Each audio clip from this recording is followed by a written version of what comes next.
What's up, guys? Barry Game here, back with some more Idle Heroes, and today we are going to be jumping back into the Void campaign. One thing I did notice earlier today, I have not been paying attention to my Void Horde, so that'll be something I need to progress, honestly, pretty easily here. I don't think it's going to be much of an issue to get any progression here.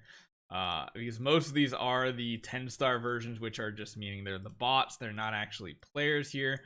So making sure you're pushing as far as possible doesn't give you more rewards, it just means you get your rewards at a faster rate, which is something I've been not doing. Now we find real players, but honestly, even down here, they should be easy ones for our team to take apart. So, I want to stay away from S tier heroes, though. Yeah, there's a lot of S tiers in here. A lot of A tiers as well, but we might get a win. Granted, I'm not set up for this right now, so we might not get the wins here. So just make sure you guys are progressing this as far as possible. Try to get as many wins as possible. Try to get your levels up so your efficiency goes up through the roof. But what I want to focus on is the rest of our Void Hollow. For last time, we got through the first half of it. This time, we should be able to get through the second half pretty simply here. I don't think this is going to be much of an issue getting through the rest of Chapter 5 nice and easy. But again, we'll have to see. There might be a couple tricky waves here. I do want to try to take first place, considering in Chapter 4, I kind of let it go by the wayside, and I did not keep pushing it, so kind of where we are at. Now, a lot of them get to go first, and there's a ton of ping damage coming from these Garudas, but that also means look at the damage we're getting just from Queen's Royal Guard. Everybody's HP bar is at least like 5%, maybe even more down. Maybe that's even closer to 10%. Hard to say. Then we get our big hitters to go, which is nice. The big thing is we just need to not die to those Garuda hits. But it seems like with all the Destiny transition power, you can see the difference, right?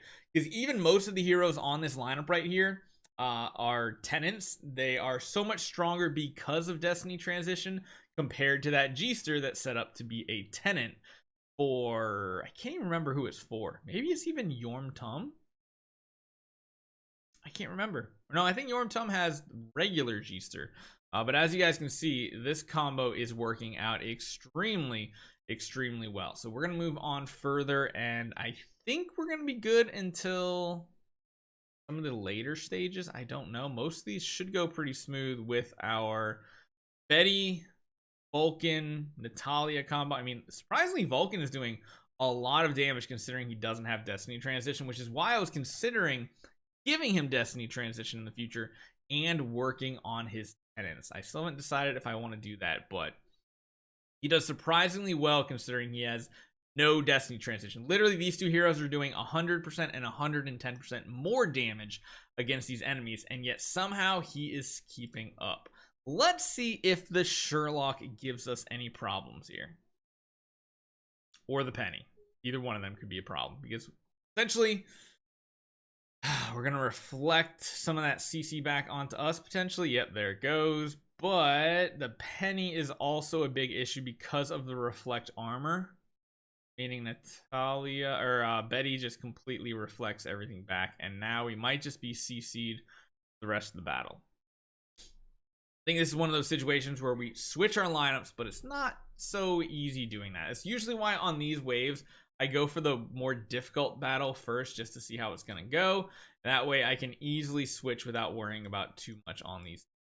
I'm going to go through, swap everything out here, make sure we readjust our cores. There we go. This team should have an easier time, I feel like. They're a lot tankier. They have some really good burst.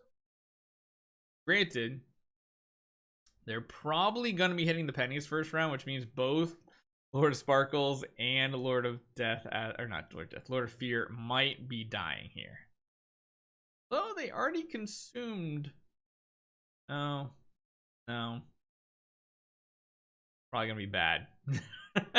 Yep, he's dead. Oh, the penny wave is going to be a little brutal. I think honestly putting the teams back to the other order is still the better option here, just because of the way that they're going to interact with these enemies. This is a really hard team to beat, and if we keep them crowd controlled, that would be amazing. It's going to come down to, I think, keeping our Betty line up against this one and having the Holmes Young hit Betty in round 1. I think that's just going to be the better option after seeing both of these teams kind of go one-on-one, head-to-head in combat. Let's swap this back around, reactivate everything for them, and let's go back into it. So this one might take a few attempts, and that's just because Holmes Young is one of the most annoying heroes in the game. There we go. We can get a CC off and not let Penny get her reflect armor up. That's probably one of the biggest issues. Now, still the Sherlocks get to be a little free here, but we should be able to use up their cards pretty quickly. Again, the biggest part, though, making sure that Penny is not getting an attack off. Granted, she might right here. Nope. Keep them locked down. That's exactly what we want to see. Perfect, perfect, perfect. I love this combo of Betty and Natalia. And that basically means this lineup should have an easier time with this team right here.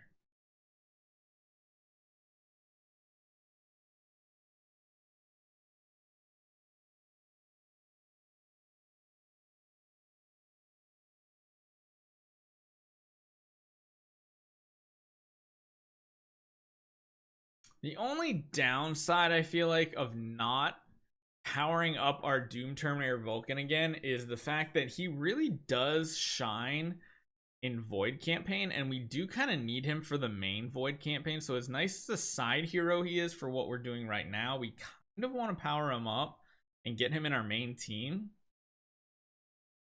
The only other hero I could see potentially dropping the power off of would be the Hyperspace Hunter Ilamok, but I feel like making sure he's strong and powerful is really important for the overall survivability of our team. How that's going to work out.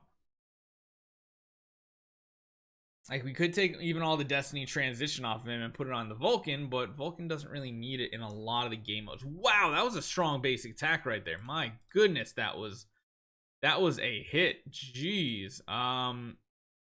So this should work out. We're not gonna try to CC these Valkyries, I don't think, although we might need to. This is, again, one of those really, really difficult waves.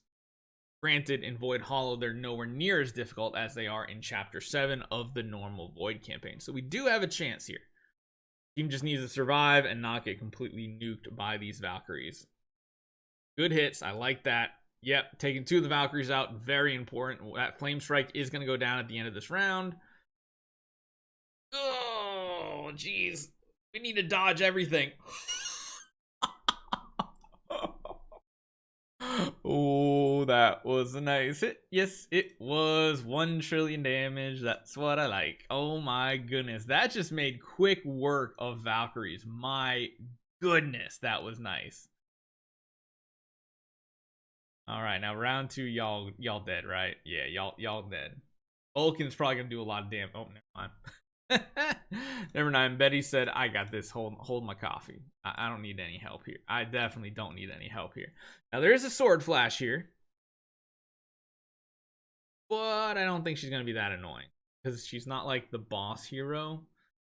And again, it feels weird, but a lot of times I feel like going up against waves like this that have Transcendence heroes aren't nearly as difficult. Granted, this one is still kind of sketchy. Mainly because that fear effect from the enemy Lord of Fear Aspen really, really annoying.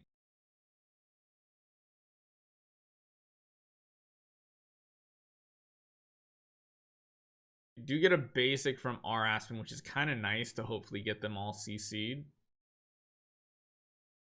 We are generating more shields again. We do have tons of dodge layers, which is perfect.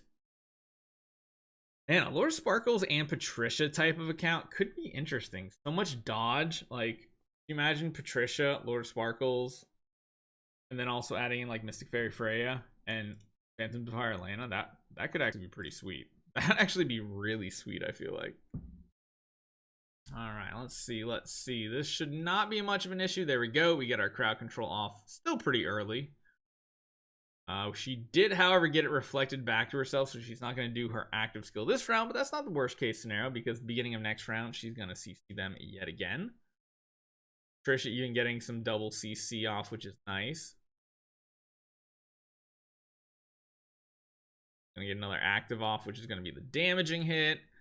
I think we're okay, even though our Natalia is crowd controlled. Yeah, we're fine. It's fine. Ooh, that was a big heal because it was an Ignis. Jeez. But yeah, he's not even gonna get an active off, even if he does get to go. So that is good. And then on to the boss wave. So neither of these look especially dangerous. I'm gonna put our Lord of Fear Aspen across from the boss, of course, because that's where he does the best damage.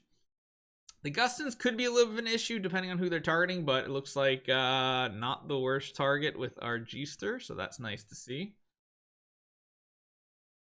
And the other one's on our Queen, so yeah, not a big deal with who they're targeting. G-Ster might go down, but that shouldn't be too big of an issue.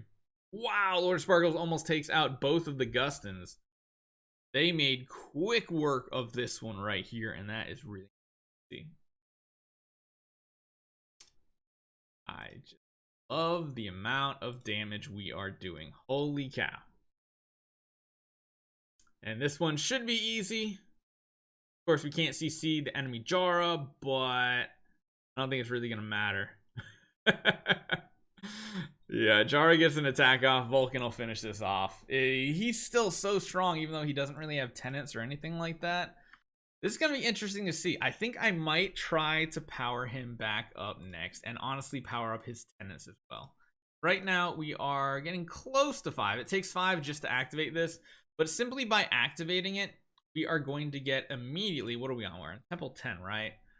Get +6, so he's at like +7, which, if you guys didn't know, +7 in a lot of these game modes is 70% extra damage and 40% damage reduction, which is strong. I mean, he's still sitting at 21 million attack, which is nothing to sneeze at, so maybe the return of Doom Terminator Vulcan is coming in the future. I just don't know if I want to take the power from someone like Hyperspace Hunter Ilamok that's not doing much besides supporting. I don't know if he needs all this power to stay alive or if it's better to just put him on the bench.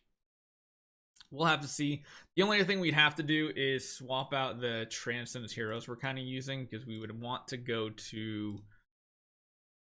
Who would we want to build? We need to rebuild another Vulcan. Our Eos would be the best pick. Trashy Lago. Could build another Natalia. That would be interesting. Granted, our main Natalia is... Where is she? Over here now. So, I don't know. We'll see. We'll see. But he's definitely a candidate to make a return because he does do some pretty good support damage, even though he's missing a lot. So, hopefully you guys enjoy this one. I'll see you guys next time.